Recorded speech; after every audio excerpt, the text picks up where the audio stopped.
very good morning, welcome. It's Jeff Laughton online, 10:30 on the final day of June. That's Monday the 30th, and it's going to be a very, very hot day today. I was going to go to Windsor this evening, but the temperatures, which is showing over 30 degrees in the shade today at Windsor, so you can only imagine what it's going to be like in the direct sun. I know what it was like over the weekend. I did 3 meetings at Doncaster Friday afternoon and Newmarket Friday night. I stayed down in Newmarket and then shot up to York on Saturday. Now York, I have to say, oh God, not only was it absolutely roasting, but there were 40,000 people in there, most of them probably to see Ollie Murs. Didn't feel comfortable, didn't feel safe, couldn't wait to get out of the place. Just much too many people in a confined space. Now, and as I said, in this heat it does tire you out a lot, so I'll probably have a quiet week this week as far as going racing is concerned, but I'll obviously be doing plenty of work from home. Now there's just so much racing at the moment, it literally is impossible to keep on top of everything. There were 6 meetings on Saturday, so I was so thankful for taking the day off yesterday. Now it's pretty mundane stuff in the early part of this week, but for a Monday this is incredibly busy. There's plenty of races to go through and plenty of bets to be had. This really is the best time of year to make money between now, well, beginning of June and the end of September, where you usually get consistent ground. Now, excuse me, I always think that the ground is the main factor, not the draw, not the jockey, but the ground. As we should be racing mainly on good to firm ground, it does allow the form book to take shape. I know I've mentioned this before, but if anybody is sitting on a losing betting account that they don't use, I'd be more than happy to place some bets through it and make it worth your while as well. If you got one or more and are interested, then drop me an email at the email address below, jefflawtonmanagement@gmail.com.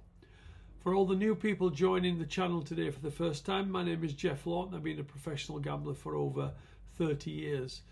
I've set this channel up not as a tipping channel, but to try and help you in the way that you look and bet at the racing. One of the things is selecting the races to bet in. There's no point continually looking at 20-runner handicaps trying to find the winner. People use the word value, which means different things to different people. And a horse doesn't have to be 12-1 to be value. And even money shot that should be 1-2 can still be value. So let's get started, but before we do, if you haven't already, please hit the subscribe button. It'll save you time, then you're not having to look for these videos because YouTube will send you a notification when they go up. And if you are interested in being a bit more select or having more money on, then drop me an email regarding my private service. There are 3 maximum bets on there today. So drop me an email if you're interested at all, jefflawtonmanagement@gmail.com. We're currently 9 winning weeks from 9 since the start of the flat season and showing a profit of 145 points in that period. So let's start at Pontefract. In the 230, Try Stormcat of Charlie Johnson's has run 2 solid races so far in his short career, going down by a head last time to a horse who then ran respectably in the Windsor Castle Stakes at Royal Ascot. Now he's drawn 9 today, which is not ideal, but he does have a lot of early pace, and with most of these being unraced, he should have no problem getting to the front. I got no strong messages for any of the unraced horses, and so Try Stormcat should be able to get his head in front at the 3rd attempt. The bulk of what I want to discuss runs this evening, but I will briefly touch one race at Fosslas, and that is the 2-mile race at 4:45. Now, Queen of Steel has been a revelation since moving from Mark Usher to Fergal O'Brien, winning 2 races over hurdles and 2 on the flat. She was quite impressive last time, beating Captain Potter at Pontefract, and that one's come out since and won easily by 6 lengths. She only went up £4 for that win and should have no problem with the softer ground, which is not something that can be said about the second favourite. She should take the beating and make it 5 wins on the spin. At Windsor this evening, in the 6:15, unless the unraced horses are anything special, which I haven't heard they are, then this should centre around Irish Fighter and Schrodinger's Cat. Irish Fighter ran well on debut at Wolverhampton before going to Royal Ascot to contest the Group 2 Norfolk Stakes, where he stayed on late into 9th, beaten back 5 lengths behind Charles Darwin. In my opinion, he wants 6 furlongs, but drawn in 2 here, and with Sylvester de Souza doing the steering, he should be too good for these. In the 6:45, I think the bookies priced this up wrong. They made Kaleido 5-4 favourite and Headmaster almost 15-8. But I know that Kaleido has had problems with sore shins, and they haven't been able to get the work into him that they would like to. Therefore, his fitness levels are not where they wanted him to be.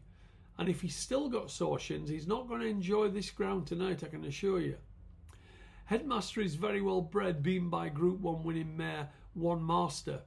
He's obviously proved troublesome to train, as he was gelded before he even ran, but he did impress on debut after being outpaced at Lingfield by the way that he picked up and almost got to Ellerac, who has subsequently won a Newmarket novice race by 5.5 lengths. If he's made any progress at all, it will prove hard to beat. In the 7:45, Dante's Lad, trained by George Bowie, attempts to follow up after winning at York 4 weeks ago. That was the first time that he had run over 10 furlongs, and he looked to relish it, getting up late to win a better race than this. I think the handicapper has been generous to him, only putting him up £2. He takes on mainly out of form types here and ought to be good enough to follow up. In the 8:45, La Quinto bids for a quick follow-up, having only won here on Saturday evening. I did put him up on this channel on Saturday, but I offered a slight concern, and that was that he had never won over 5 furlongs before. And a lot did go wrong for him on Saturday. The young apprentice who rides again today was late taking off the blind, and he was slow away. He looked in trouble at halfway when he was last, but the way he cruised through them in the last furlong shows that he is at the top of his form at the moment. He was at one time rated as high as 92, and even with a £4 penalty for Saturday, he's still only rated 62. Now he returns to 6 furlongs today, which is his ideal trip, and as long as this doesn't come too soon, he should take this in his stride. At Wolverhampton in the 6 o'clock, Rose of Spain is all the rage on her debut for Richard Hughes.